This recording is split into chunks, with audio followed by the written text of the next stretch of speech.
صلى عليك الرحمن أزكى الصلاة والسلام. Wasala yasilus silah, sesuatu yang sampai atau terhubung dengan erat.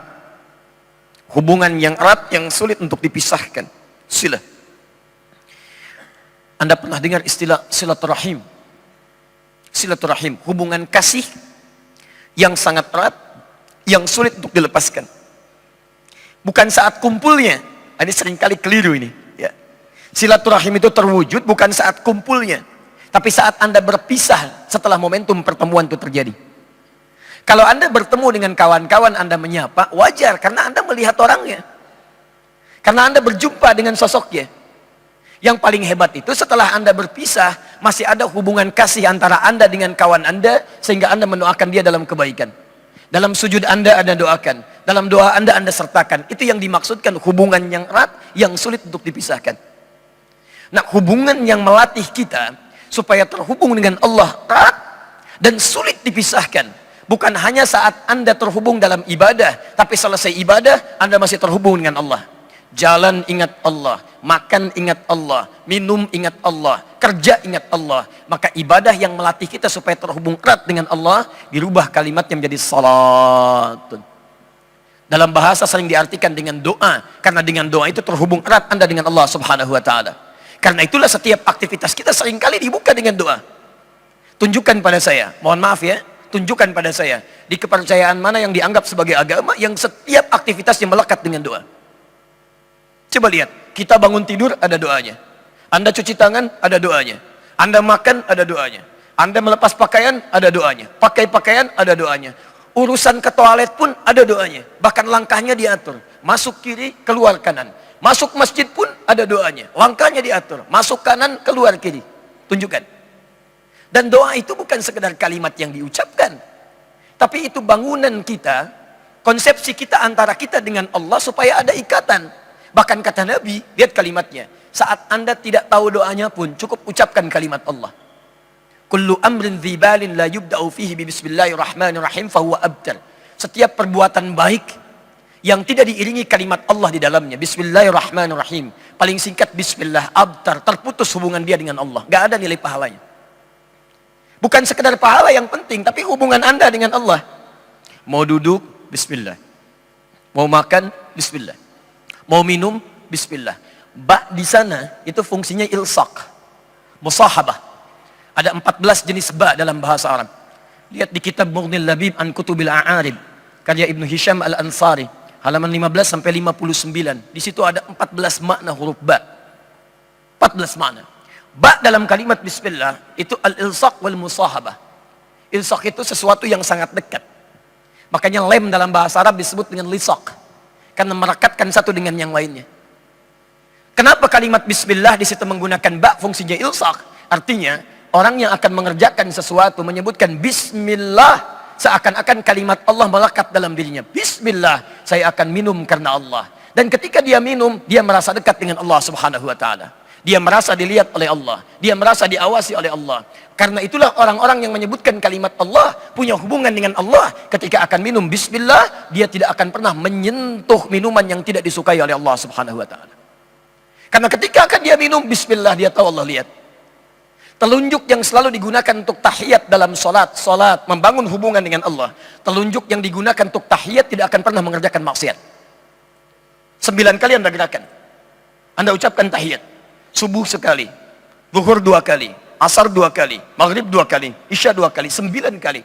Mustahil telunjuk ini ketika selalu digunakan untuk tahiyat, Anda gunakan untuk maksiat. Tanda tangan proyek yang tidak disukai oleh Allah. Menulis sesuatu dalam media sosial yang dilaknat oleh Allah, yang tidak disukai oleh Allah, mustahil. Lisan yang digunakan untuk mengucap kalimat Allahu Akbar tidak akan pernah mengagungkan yang lain selain Allah. Lisan yang digunakan mengucap kalimat yang baik-baik dalam salat tidak akan pernah digunakan untuk mengucapkan kalimat yang kotor di luar salat. Karena itulah orang yang salatnya benar, yang kenal dengan Allah, maka perhatikan, bukan saat salat saja dia kerjakan. Quran surah keempat An-Nisa ayat 103. Paling kanan agak sedikit ke atas. Lihat konsepsinya. Fa idza qadaytumus shalah, maka jika salat telah tuntas Anda kerjakan, fadhkurullaha, Maka orang yang salatnya benar, dia akan langsung ingat kepada Allah Subhanahu wa taala. Di salat yang dia kerjakan menjadikan dia ingat Allah. Qiyaman, mau dia langsung berdiri, ingat Allah. Begitu selesai salat, Anda keluar, ingat Allah. Orang yang ingat Allah tidak akan melangkahkan kaki keluar masjid dengan kaki kanannya, pasti kiri. Orang yang ingat Allah tidak akan tertukar sandal. Begitu dia menggunakan sandal orang lain, maka hatinya akan berkata, ini bukan punya kamu.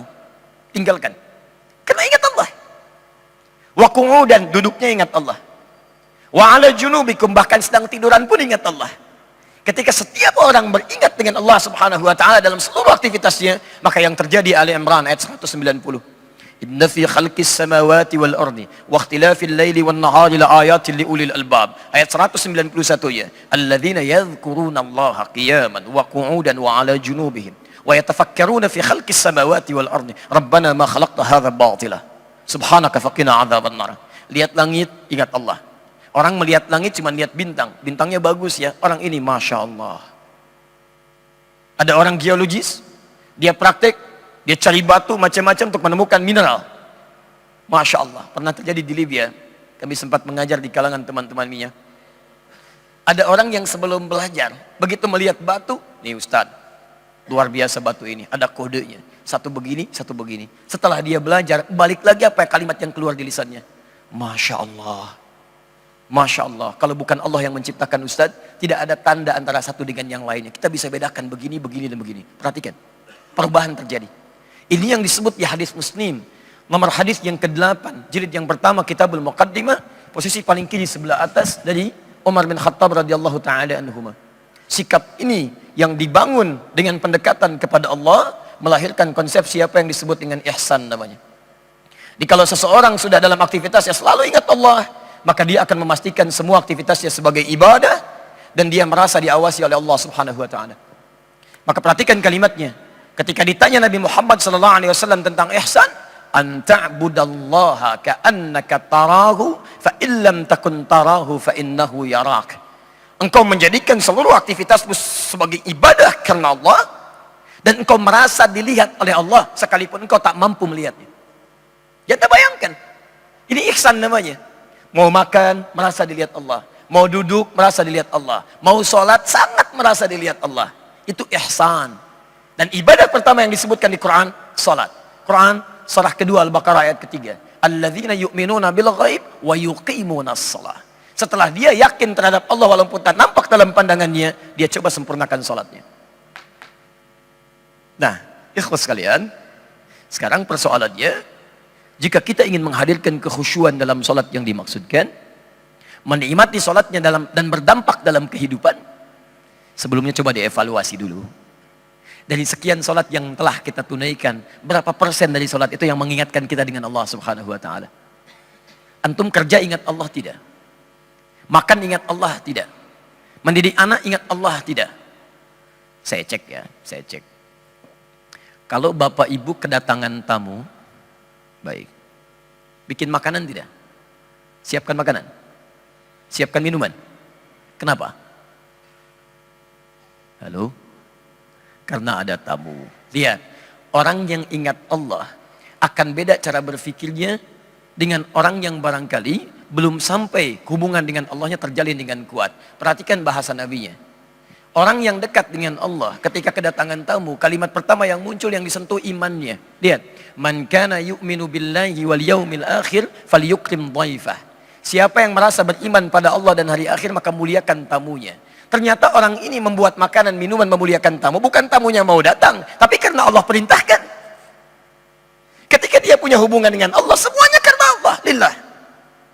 Jadi ketika saya mau buat minuman, bukan karena orang lain mau datang, tapi karena Allah perintahkan. Kalau Allah nggak perintahkan, belum tentu saya kerjakan.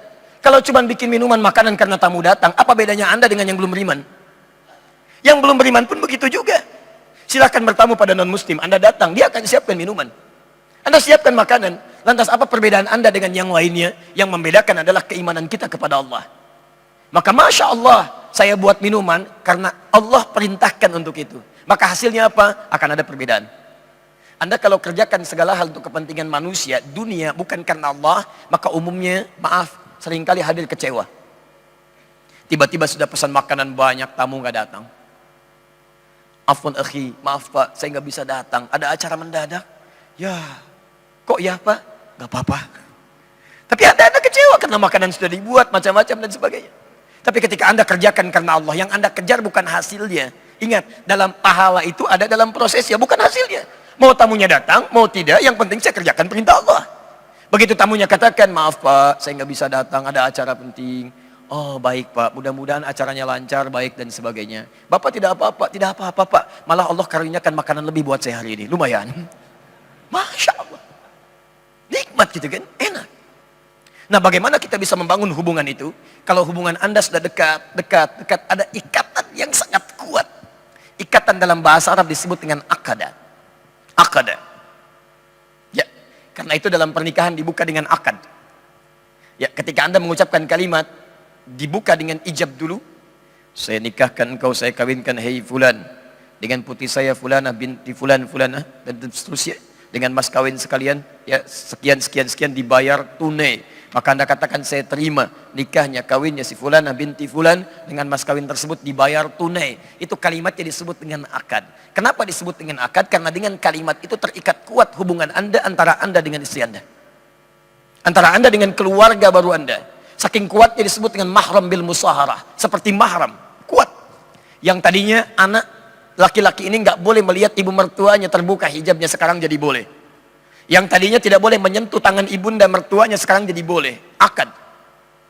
Nah, ketika hubungan Anda kuat dengan Allah, dilatih dalam ibadah, dimanapun terikat Anda dengan Allah, maka konsepsi ikatan ini berubah jadi pedoman kehidupan. Dari akadah jadi akidah. Akidah. Akidah itu bukan sekedar keyakinan, tapi keyakinan Anda yang mengikat Anda dengan Allah Subhanahu wa ta'ala, sehingga terbangun hubungan yang kuat antara Anda dengan Allah. Konsepsinya disebut dengan akidah.